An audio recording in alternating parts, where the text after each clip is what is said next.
Hi, I'm Teresa from Phoenix Gate Crafts, and I wanted to do a little bit of housekeeping today, talk a little bit about my channel, the direction, the concept behind it, and I need some opinions for where to go in the future, so any input you have regarding the question I'm going to ask at the end would be very much appreciated.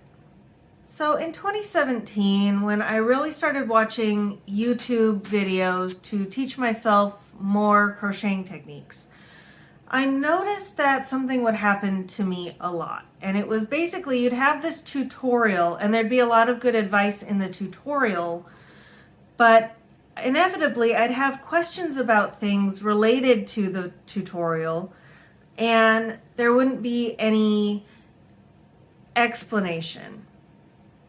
So a lot of details, minutia, that kind of thing that didn't necessarily have anything to do with what I was, the technique I was watching or anything, but something that just wouldn't click or make sense. And there wasn't really anybody to ask. You're watching a tutorial from a huge channel that has thousands of comments on it.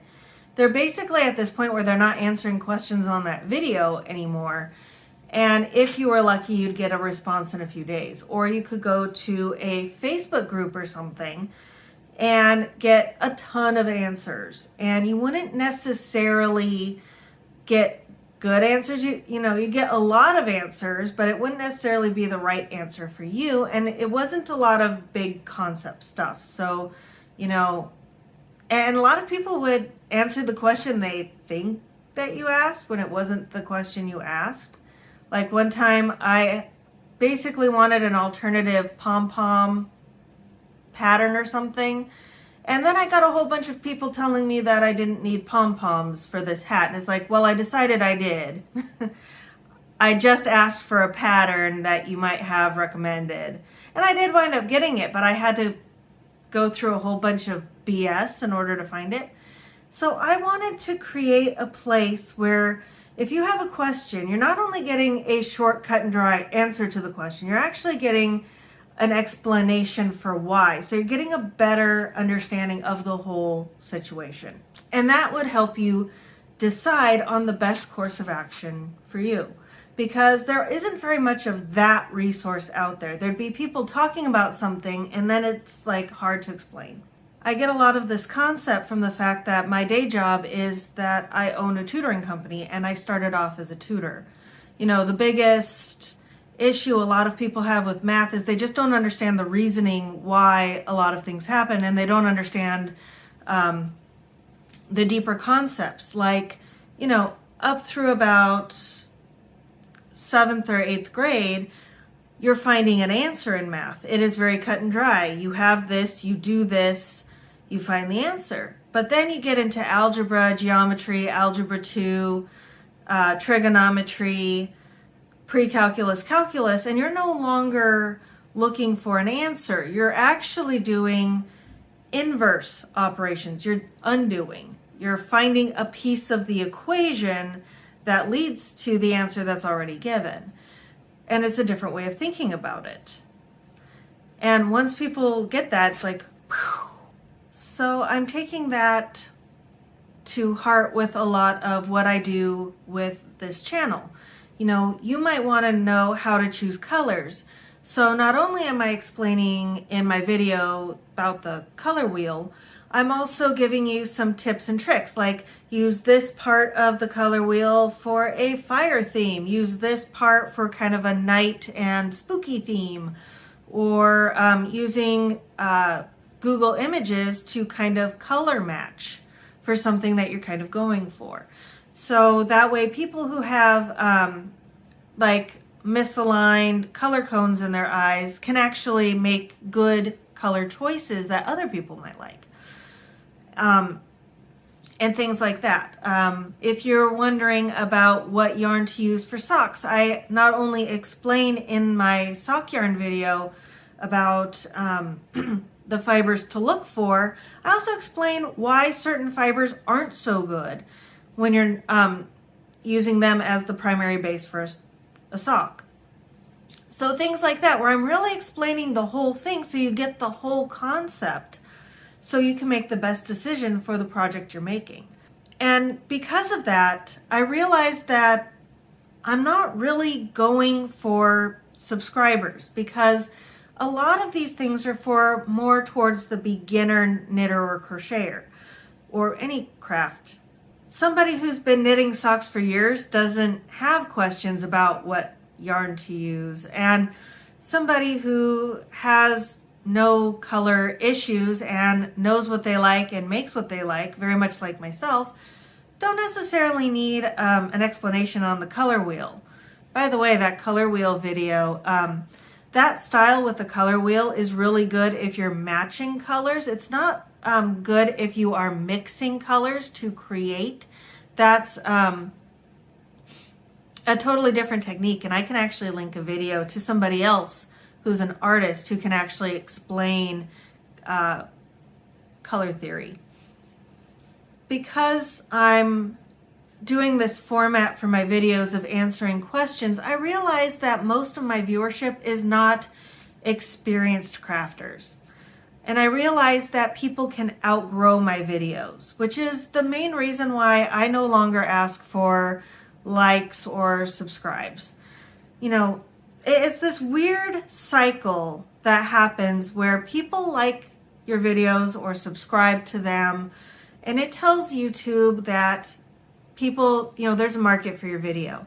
Then what happens is YouTube then starts recommending your videos to people who have already watched some videos that are of that type. And then if they like or subscribe or comment, basically any form of interaction, that helps my channel, and that gives YouTube an incentive to recommend me to more people. It's actually kind of funny because I use a different profile to watch YouTube than I use to actually post. So it's kind of the coolest thing, when the rare thing that happens when one of my videos is recommended for me. And because I'm trying to help myself out, of course I watch it, whether I actually need that information or not. But I don't want to force people who, you know, don't need to watch that video. I don't want to force you to watch it. You know, there comes a point where I'm not producing things that are helpful to you anymore. And I completely understand if you have subscribed, unsubscribing at that point, because you've moved beyond me. And I did try asking for likes, shares, subscriptions, all that kind of stuff when I first started, because I was seeing other YouTubers doing it.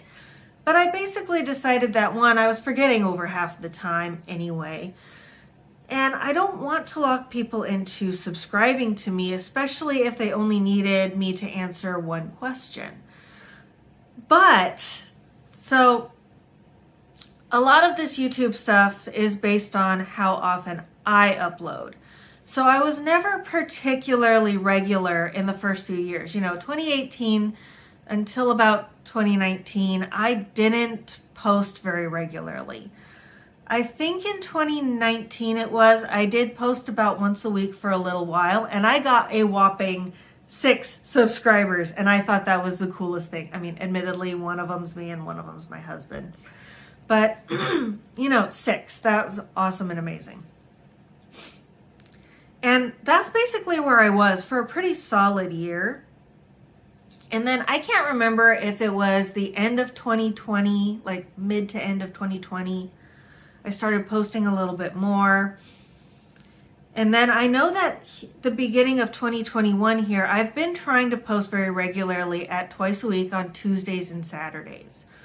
I missed this past week because, well, I've had some motivational issues. My day job has been picking up a little bit. And I also got my second COVID shot that put me down for the count for about 3 days. As of a few weeks ago, during this very regular period, I basically went from 6 subscribers up to 76 subscribers. And there was this one period where I totally missed like 25 subscribers. And I know the video that happened from. It was my yarn subscription box video, where I take you through the 3 different subscription boxes that I've had and my journey through that. And that just, everybody's really loved that video. And I've got more reviews coming. I've got them planned. I've just got to actually film them, edit them, and post them.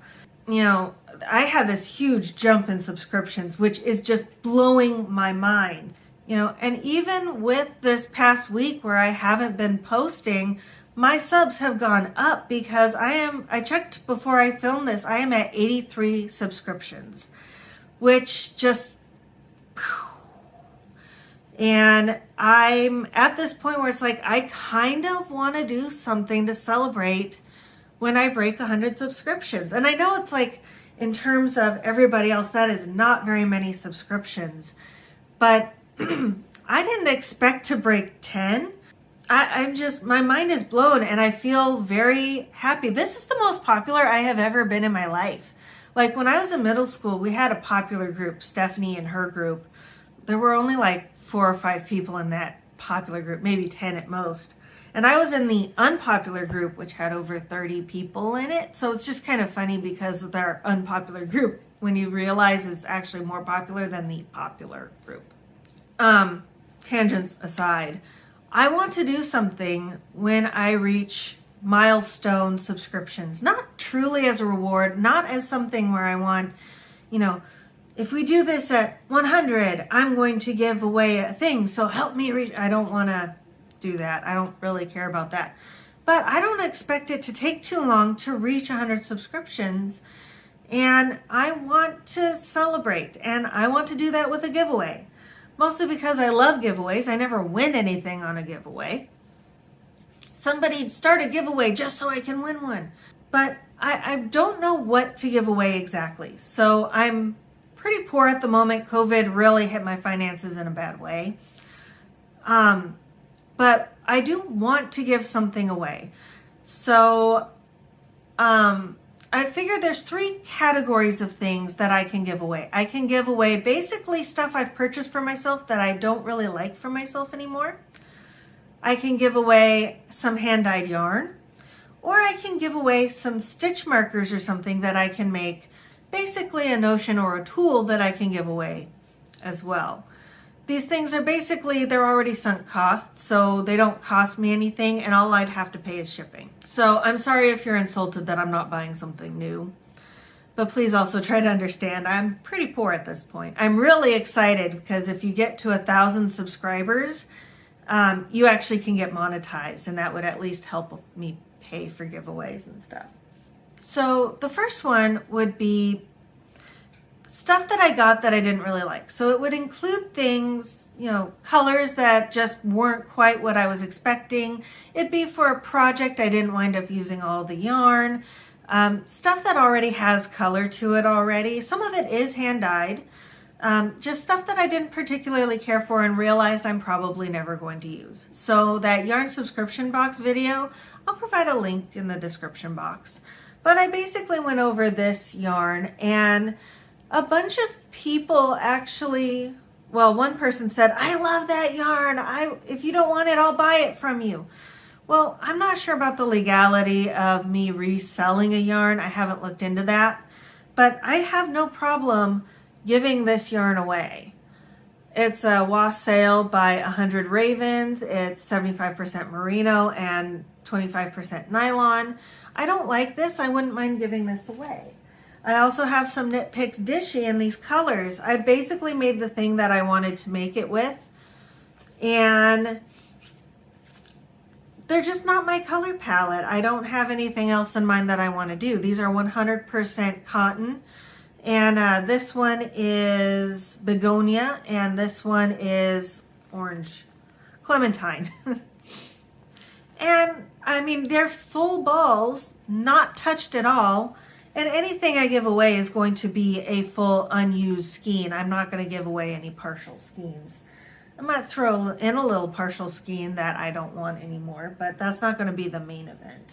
I've also got this one. It's, I did dye this one myself, and I just didn't really care for it. It didn't turn out the way I wanted.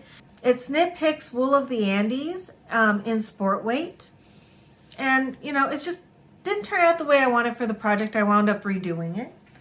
This is also Knit Picks Wool of the Andes. This one is also sport. I might have used just a touch of this one because I made a couple cat toys, but it's not enough to really affect overall yardage. And this is also Wool of the Andes. This is a full skein. I lost the little ball band, but this is worsted weight, and I use this for my mountain mist. It's a leftover full skein. I wound up with a few of these.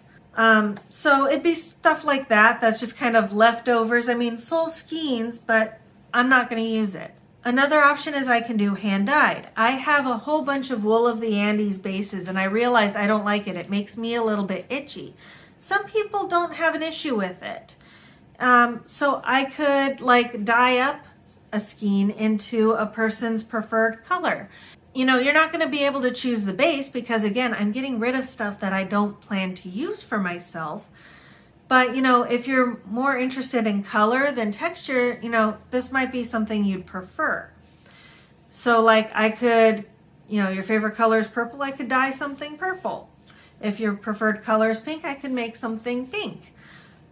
You like rainbows, I could do a rainbow. So, you know, that'd be a little bit more free form. It'd take a little bit longer because I'd be dyeing something specifically for you. But if you don't mind this kind of texture, and if you don't mind just one skein of something, this might be a good option. Or I could make something like some stitch markers or progress keeper. I have this kind, which is poured resin. This one's a very simple one where it's just clear poured resin and some sparkle thrown in. But it's on a lever back, which I find the easiest way to hang it and keep progress on something. I've also been able to make some that are like a little bead on a little jump ring. So for like stitch markers that you put on your knitting needle. So I could do some of those kinds of things that are handmade. They're no cost to me to make, because I already have all the stuff for them, but it might be something you might prefer. So let me know if you would prefer something that's, I'm going to call it, if you'd prefer a cast off, if you'd prefer hand dyed yarn, or if you would prefer stitch markers. So that way I can kind of choose what kinds of things you prefer as a giveaway. Because yeah, I'd like to do a giveaway when I reach 100 subscribers. I'd like to do a giveaway when I reach 500 subscribers. And I'd like to do a giveaway when I reach 1,000. And, you know, maybe do a few things in the box when I reach 1,000, because that's quite a big milestone. So please let me know in the comments. Let me know if you'd like a hand-me-down skein. Let me know if you'd like a hand-dyed skein of yarn, or if you'd like something more like a stitch marker or a tool. I'd really appreciate the feedback, and hopefully I'll be able to announce the need for a giveaway real soon. I don't think this will help you at all, but this helps me, and I really greatly appreciate all the support that you've given me. Happy crafting. Bye.